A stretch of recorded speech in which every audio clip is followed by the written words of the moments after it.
Hey everyone, in today's video we're going to have some fun with different variants of the STK-50 Darlington Power Pack. This right here is a Kenwood KR-5010.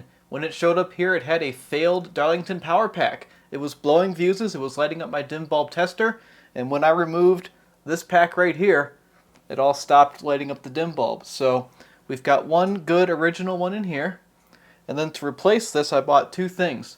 One is the cheapest eBay replacement I could find, and second is the open source PCB design with components from audiokarma.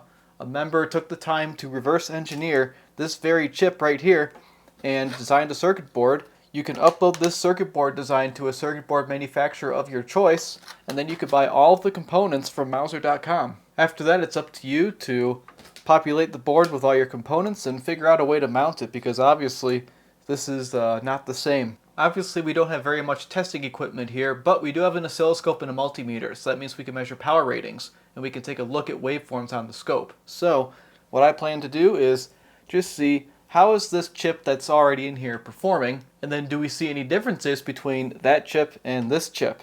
And then I think I'll just let this one sit at max power for some amount of time and see if it explodes or something, I don't know. And then we'll take the time to build two power packs out of these components, and I believe that is what I will install in this thing at the end of the day, because this is the only thing I have two of. I'd like the receiver to be the same on each channel. So without further ado, let's get right into it. So actually the first thing I want to do is weigh each one. I want to weigh this seemingly original one, and then I want to weigh this new one. So the new one right here, let's go in grams. There we go. This one weighs 25 grams. And this is not a very accurate scale, so it's between 20 and 25 grams. Now this one right here weighs 25 grams.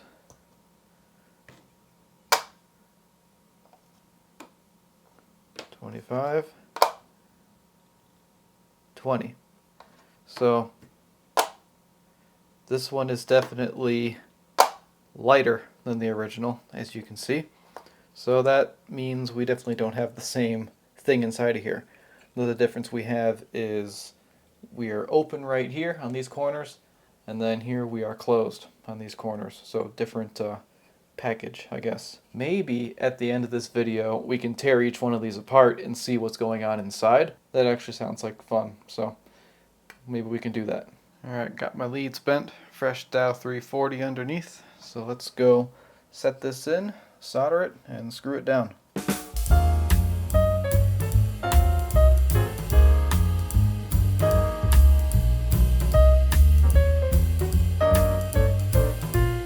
Okay, so that is now in there. Let's go back to the dim bulb tester. Let's see if we get a bright bulb like we used to when we had a STK-50 in there. Okay, so that's a good sign right there. Got a relay click. I'm going to check the speaker outputs for anything interesting. I don't see anything weird, so let's get some speakers hooked up now. Okay, so we've got speakers hooked up, and everyone's favorite song is coming out of both channels, which is not what we had before. We are still in the dim bulb, just for safety. And I will say I'm hearing a little bit of static out of each side, even the one that has the good power pack, the good original one. So now at this point what I'd like to do is check the service manual, make sure there's not any adjustments we're supposed to make to these guys to make sure they're working properly. So the only thing the service manual wants you to do is adjust the DC offset.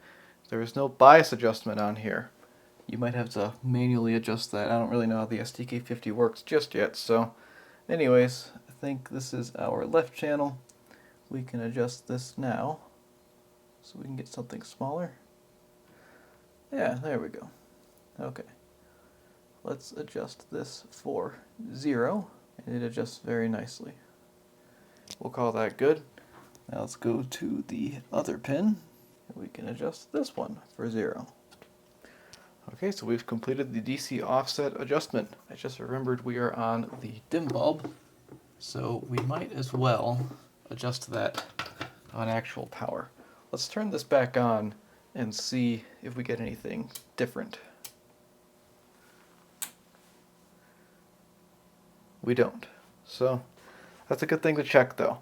Always do your adjustments when you are not on the dim bulb. So at this point we see the amplifier is working. It is adjusting properly to 0 DC offset. I'm going to hook this thing up to the oscilloscope and some load resistors and see what we do in terms of power. Are we getting the advertised 45 watts per channel that this receiver is supposed to achieve out of each channel? Let's find out.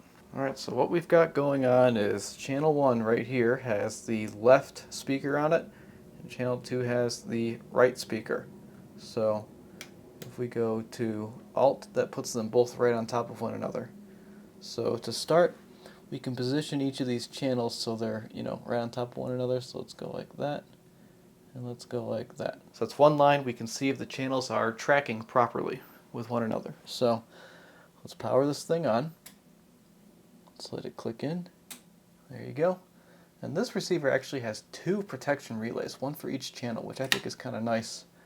So anyways, we have our tone generator putting a sine wave through. Set it to A speakers and we'll bring this up, and as you can see, well, that's interesting. Why do we only have... Oh, I think I was messing with the volts per division. Yes, I was. Okay. So now I have each of these set the same, and let's start bringing this up. You can see there we've locked in, and you can see the channels don't track perfectly, but they do clip around the same time, so they at least clip at the same power level. See, like right there, you can see they're kind of apart, but they kind of come together and clip together at that certain point. At the bottom, it's a different story. So that's interesting. I don't have this set to AC, so now we can see when we're clipping on the left channel. Let's see.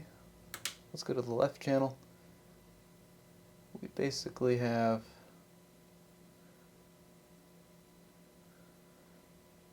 about 21.7, maybe 21.5 volts that clipping. Now if we go to the other channel, we have to switch our lead because I only have one multimeter. The other channel clips. Is it the same? It's about the same. Maybe a little before, honestly. But really, for whatever we're worrying about. But for this, we're just calling it about the same. The only thing I think is weird is, you don't have these tracking very nicely. And I think that would be a symptom of, one of these modules is not like the other, So I guess one test would be, let it sit there and see if it blows up or something. I mean, I don't normally do this because, it's not very nice to the amplifier. But, this is YouTube. We want to run a test here and see which one is best, which one's better, or if it really is performing as it should. I'm just riffing here. I don't know what's going to happen. I figure something could happen, One of them might give up. I don't know. But as far as I'm concerned, they work similarly, and if each one were the same, it'd probably be just fine. So, does this prove that the eBay cheapo replacement counterfeit, quote unquote, is fine? I guess. I don't know. Well, that's going nuts. I'll type in 21.5 into the Ohm's law calculator.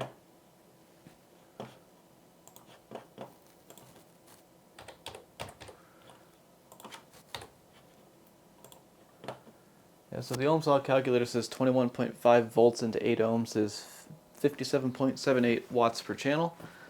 So this thing is definitely performing as advertised. Better than advertised, which is typical of stuff like this.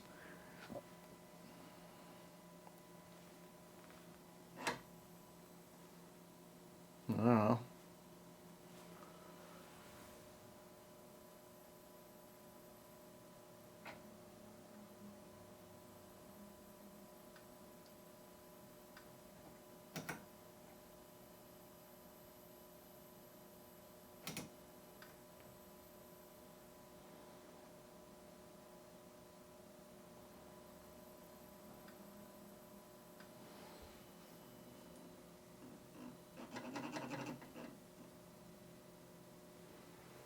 How warm are these getting?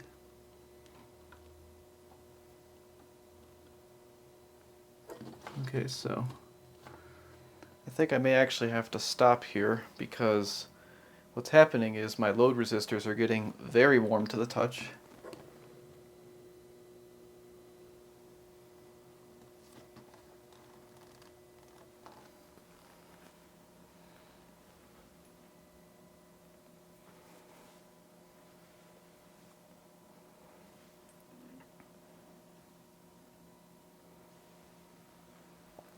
I think I'll stop here, or at least show you something.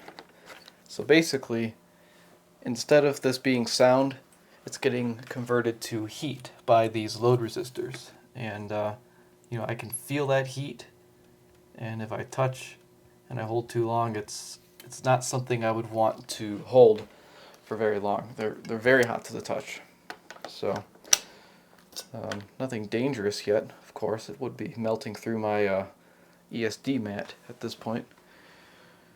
Oh, I don't know. How about we try 20 kilohertz? Let's switch our frequency generator to kilohertz. This is 10 kilohertz. And now that's about 20. So if we bring that up, you know, it's handling it. See if we do this right here, switch it, we can see. And this bouncing here, it's because my frequency generator is not the best. It's a little janky. But I mean, there's your 20 kilohertz. Again, you can really see the difference in the modules with this one. That being said, okay. Bring those back over one another and try that again. Yeah, you still get that little difference. I don't know if that's the module or if that's something in the preamplifier. It's tough to say. But I don't know.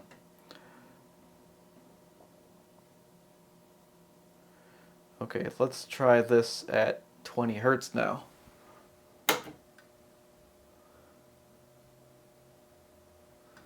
Okay, so now we're down to 20 hertz. So I gotta slow my thing down here. And there, this is each channel over one another. And yeah, that'll move your speaker real good. 20 hertz right there. 20 hertz clips around the 21, just like the other frequencies. I mean, they're both holding up, and they're real hot at this point, I'm sure. So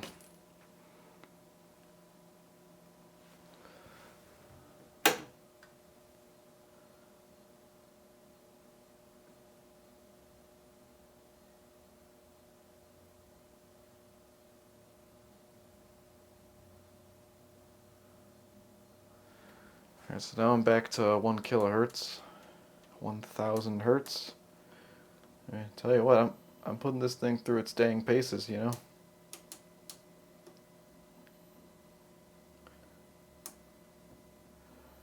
So I don't want to say this debunks the fear around counterfeit or unbranded STK-50 power packs, but you know, with the limited testing equipment I have, it's not failing, and I don't see any issues. with how this thing is performing at this time.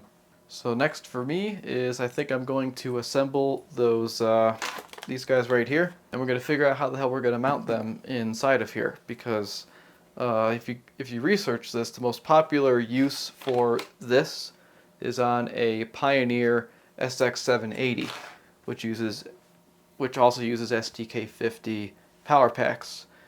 Somebody designed a custom aluminum heatsink that you can cut out yourself and drill the holes in all the right places. No one's done anything for this, at least as far as I know. I'm not recording this section, but all I'm doing is I'm just populating the boards. You know, we were given a bill of material on the audiokarma page. I've printed that out. The component designators or references are listed right here.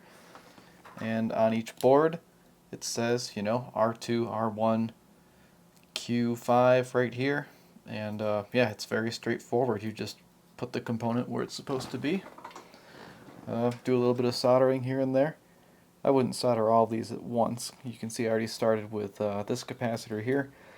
If you have a helping hand or something, that makes your life a little bit easier. I don't know why I'm... Alrighty, I have them mostly assembled.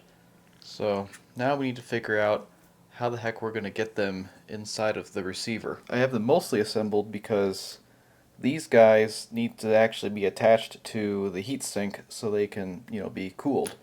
And I've got the mica insulators and stuff here. I could have bought sill pad insulators where you don't have to use any thermal compound, but they were like $1 a piece. And I'm pretty sure I got this package of 100 TO220 insulators for like a few dollars. So, I don't know. It was worth it to me to save the little bit of money. I don't really mind dealing with a thermal compound, but to each their own. We can put these transistors in this way, or we could even put them in this way and kind of bend them like this. I think that's what I will end up doing, because when you do it this way, you can go like this or something. Basically, you're going to sit right here, and you want this not touching the heatsink because you got all these solder joints right here. So that's kind of how that works. And like I said, somebody makes an aluminum adapter for the SX-780, or at least they've released a drawing of it. And here, let's see what we've got. Let's take a look at underneath and understand why we can't put this under here. As you can see, the board itself is already about the size of the power pack. And then we've got our little holes right here. These are like where you connect, and they do line up perfectly with the STK-50 chip. That's what's going on here. So like you could, in theory, put this right here with some little wires right here that jump right over to the board. I don't think we have that option in this particular package because we have all this right here and stuff there and stuff there. What I think needs to happen is I think the entire heatsink actually needs to be removed. And what we do is we mount them on the back of this face right here. So let's show you more closely what's happening here. Let's look right through here. You see that right there? That right through there is the pins for one of the existing STK-50 chips.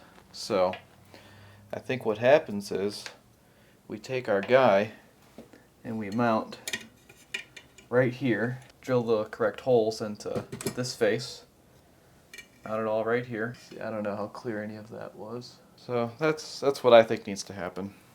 So I guess I'll start by removing that heatsink.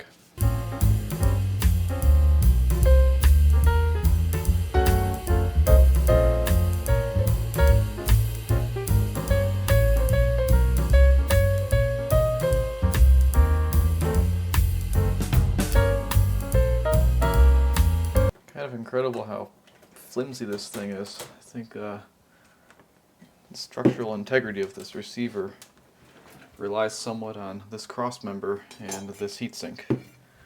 So, pretty interesting.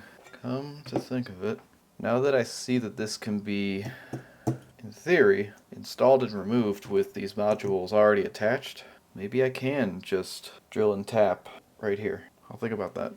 I think it's either this and run them that way, or this and run them underneath and back. And I think I'd rather go like this, because then you can see it from inside, and to it. And then we need to think about how we're going to adjust this pot here, because I think that's going to set our bias actually. And we also want this as low, as close to the bottom as possible, because heat rises.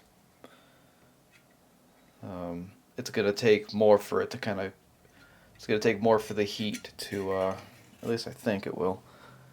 It'll take more for it to go down and up that way. So, like if we're up here, probably not very good heat. That's why they designed it this way, so you need to mount it down here for these original packs. So it'd be great if it could be down here. And maybe it could be, because maybe if I just bring this in a little bit, and then you have these holes here. Could I drill?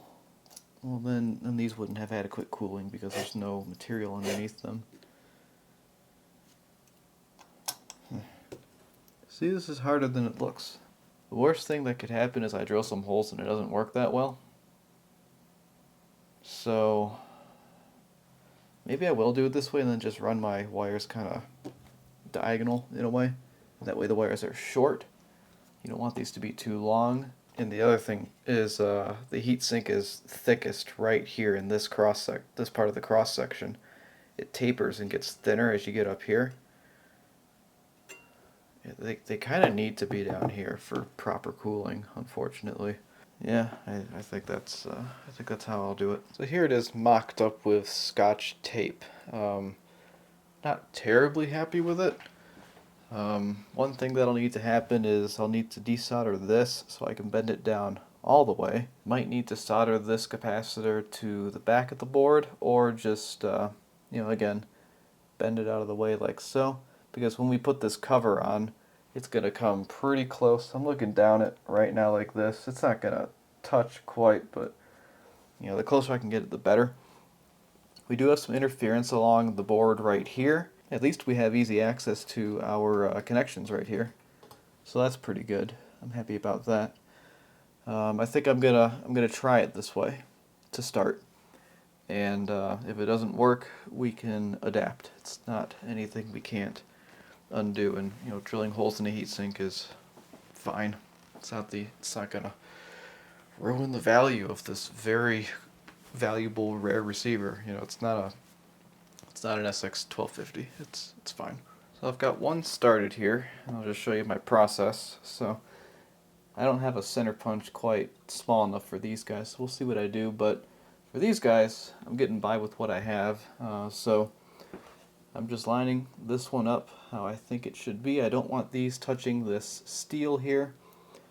Probably want it maybe that far away from this edge. And then I'm bringing this as close to the edge as I can of this edge here. I'm taking the center punch, just putting it in there. Then you tap it with a hammer. And then this hole right here is actually from the factory, and I think it was maybe something they could have used for another model or something, I don't know. But what Kenwood's used here is these kind of thick thread screws here, and I measured this hole here and it was about 3/32. So I got a 3/32 inch drill bit, and that's what we're using here to drill this.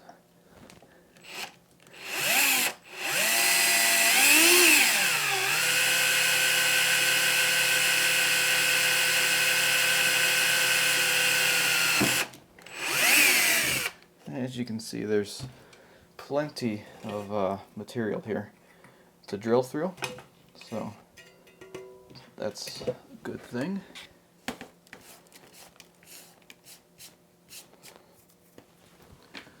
Now that we have that hole, we can take this assembly, and these are little screw insulators right here.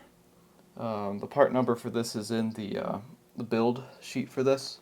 So basically, I'm using these case screws, or the bottom cover screws, for the time being, because this is what I want to use at the end of it, because they're working really nicely. And you put that little insulator on there, and then go ahead and screw this in. This screw is going to tap the hole for us, essentially. And then once I feel it bottom out, that's when I know to stop. So there we are. We've got these things actually secure now. So let's do another test fit now that I've bent this down. Let's see what's going on here. Well, good news. It looks like this might actually be the way we go with this. It's not the most elegant or pretty, but to set this pot, it's very, very easy when it's this way. And to remove it, this heatsink comes out very easily. So here's what I've got. I was able to get these drilled just so they barely clear the this little fin right here. I don't know how well you can see that, but if you look down through here, you can see how I've basically got the holes like barely touching that. So that's the best I could do there. And then when I tried fitment, I found that this face was kind of running into the board on there, so I'm trying to shift this up a little bit. And this is why I have not soldered, or at least fully soldered, the transistors in yet, because I want to have this flexibility. I want to know exactly where they're going to live. And obviously you see like these have to be kind of turned in a weird way. And that's just kind of how it worked out in this specific application. Again, I don't think this is the cleanest thing, but I do think it's going to work, and that's why I'm following through with it. So at this point, I think I'm ready to fully solder these transistors in, and then add the mica insulators with the Dow 340. Right, yeah. And then once that's all set up, we can run some leads to the circuit board and go for a test drive.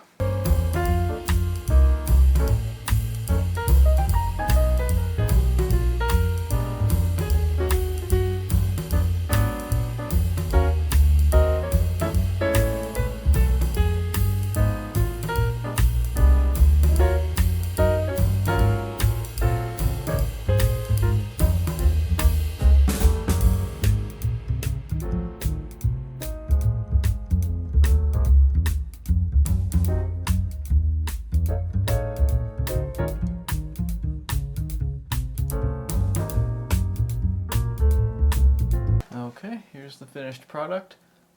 Again, not the cleanest, but I do believe it's going to be functional.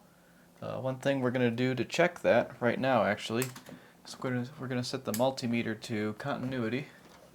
And what we're going to do is we're going to check all of the collectors to ground, basically, and see if any of them are shorted.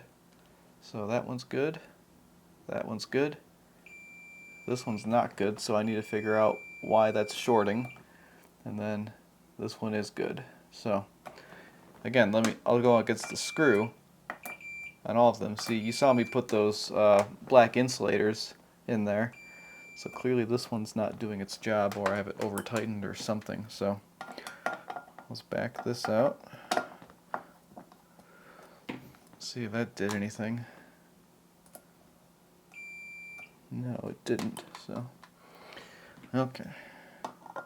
What's going on here? Why has it got to be like that? So, first of all, without the screw, does it still? Okay, that's odd. That shouldn't be happening. Oh, you know what it might be? It might be that I didn't deburr that screw hole very well. Let's see, can I break it with the flathead a little bit?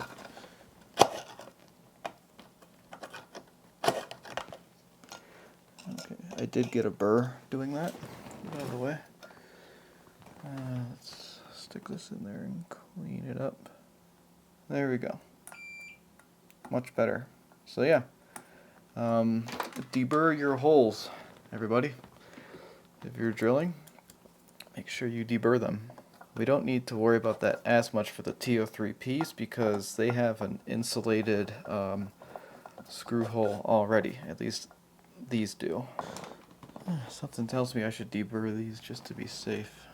But, well, if it fails, it's good for YouTube, so let's just leave it alone and see if it fails. Alright, back in the receiver you go. And then as I look straight down this way, I see that everything is going to clear the bottom cover. So now it's time to cut some short wires and run them from here to the board.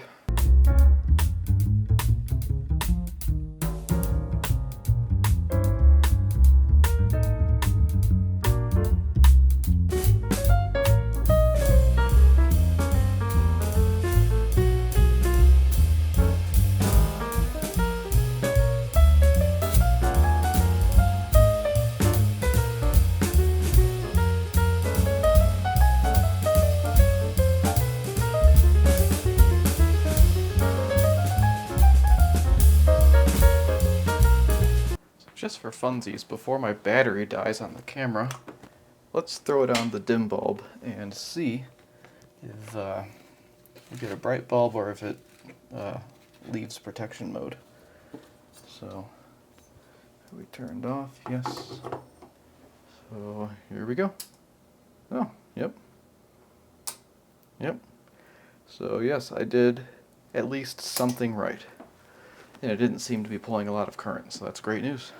Okay, I'm getting a little carried away. I'm trying to set the bias, but then I realized I should probably set the DC offset first, and as you can see we have about 600 millivolts of DC offset. I already got the one channel, so I'm going to adjust the other channel. So that pot is here, and can I bring it in? Yes, I can. I can also bring it way out in the other direction, which is a good thing to see. Okay. So there's your idle current set. Let's just play everyone's favorite song.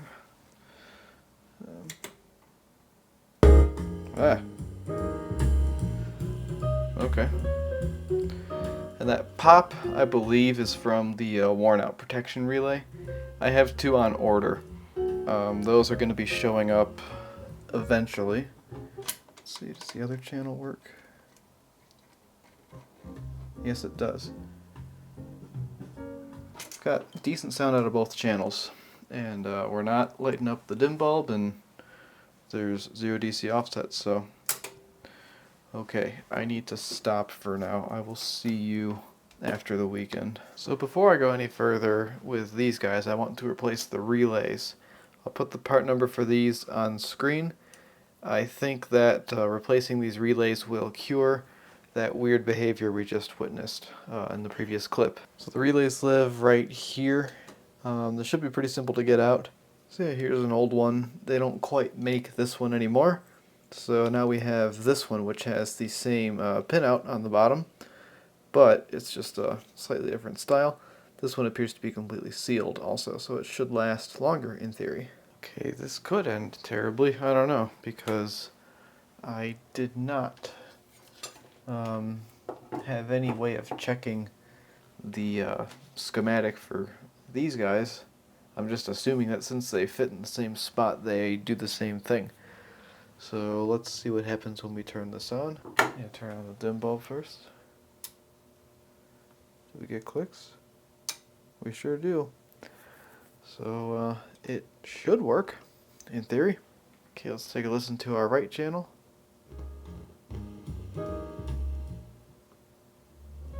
So we still have that static, so that must be dirty controls. And then our left channel, let's see how it sounds.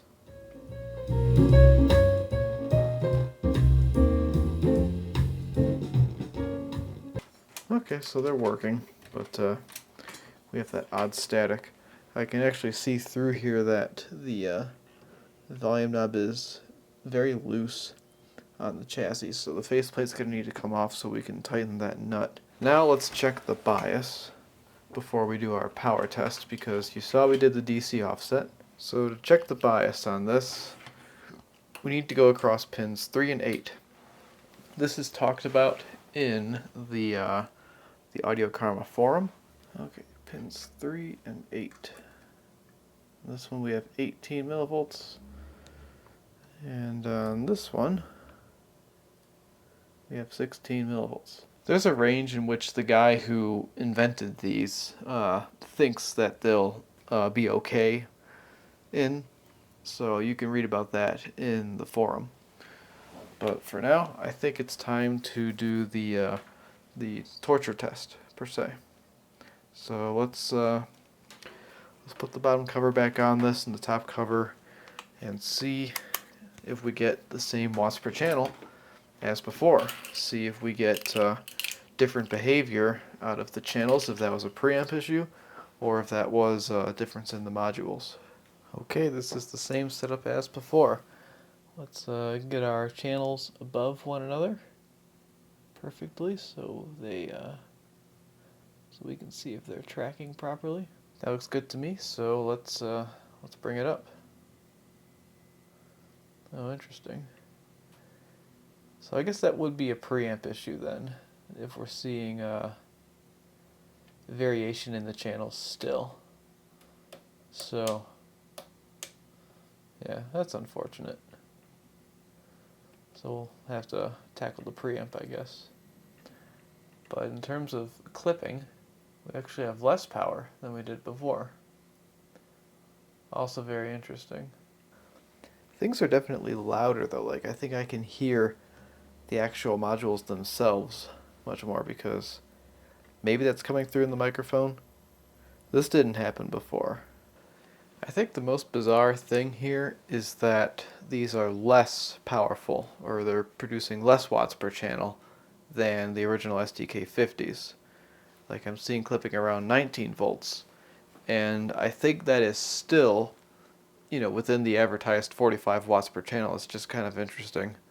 Not really sure what to think of that. But I think at this point, I really need to get into this preamplifier. I need to clean those controls and make sure everything's working in there, because we can't have this unevenness. That's not cool. But this video is getting really long and really boring, so I'm gonna end it right here.